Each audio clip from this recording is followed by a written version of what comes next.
আসসালামু আলাইকুম। এই যে রমজান মাস আসলে নাকি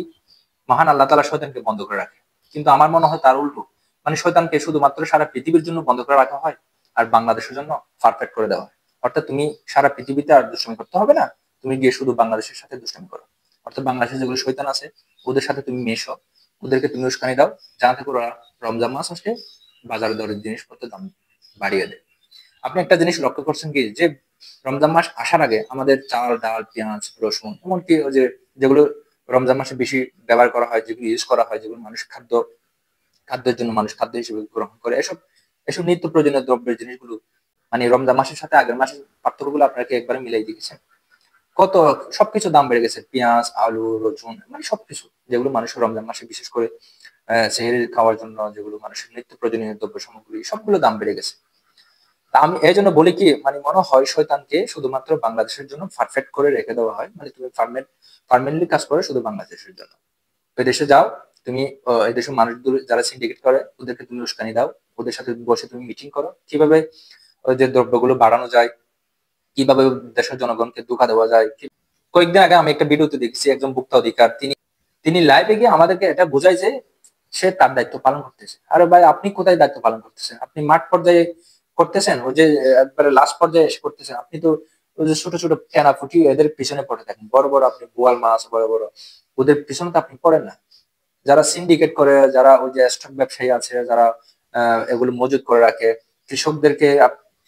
থেকে খুব অল্প দামে আমি কৃষকদের বিপক্ষে বলতেছি না কৃষকরা মাঠে রোদে পড়ে ফসল ফলায় আমাদের জন্য কষ্ট করে কৃষক না বাঁচলে দেশ বাঁচবে না এটা আমি জানি কিন্তু কৃষকদেরকে আপনি ন্যায্য মূল্যের অধিকার না দিয়ে কৃষকদেরকে কৃষকরা খুব সস্তায় পণ্য ডেলিভারি দিচ্ছে কৃষক থেকে যারা সংগ্রহ করে মূলত তাদের তাদের মাধ্যমে এটাই এই সিন্ডিকেট তৈরি হয় বলে আমি মনে করি আর কি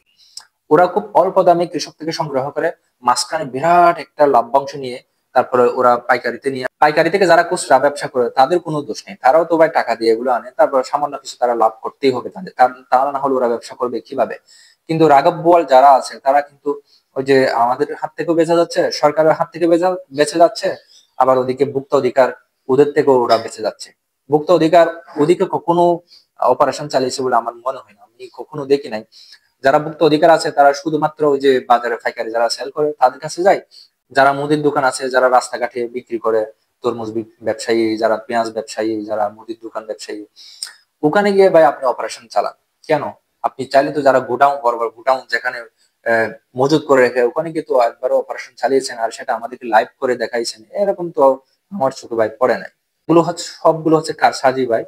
এগুলো হচ্ছে শুভঙ্করের ফাঁকি মানে আমাদেরকে ওরা দেখায় যে আমরা ঠিক কাজ করতেছি আসলে ওরা আমাদেরকে ধোঁকা দিচ্ছে আমরা জনগণ বাবা দিচ্ছে এই যে দেখেন কত বড়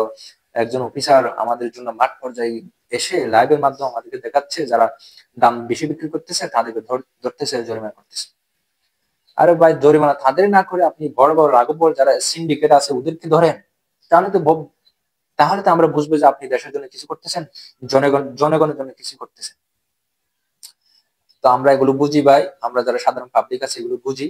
আপনারা আমাদেরকে বুঝাইতে আসেন না আপনারা আপনাদের দায়িত্বটা সঠিক দায়িত্ব পালন করেন এসব আমাদের ধোঁকাবাজি দিয়ে না ধোঁকাবাজি বন্ধ করে আমাদেরকে একটা সঠিক দাম নির্ধারণ করে দেন যাতে করে আমরা নিম্ন পর্যায়ে যারা মানুষ আছি যারা মধ্যম আয়ের মানুষ আছি এগুলো যেন আমরা বাঁচতে পারি ঠিক আছে আজকের ভিডিওতে এ পর্যন্ত দেখা হবে অন্য কোনো অসঙ্গতি নেই সে পর্যন্ত ভালো থাকবেন আল্লাহ হাফেজ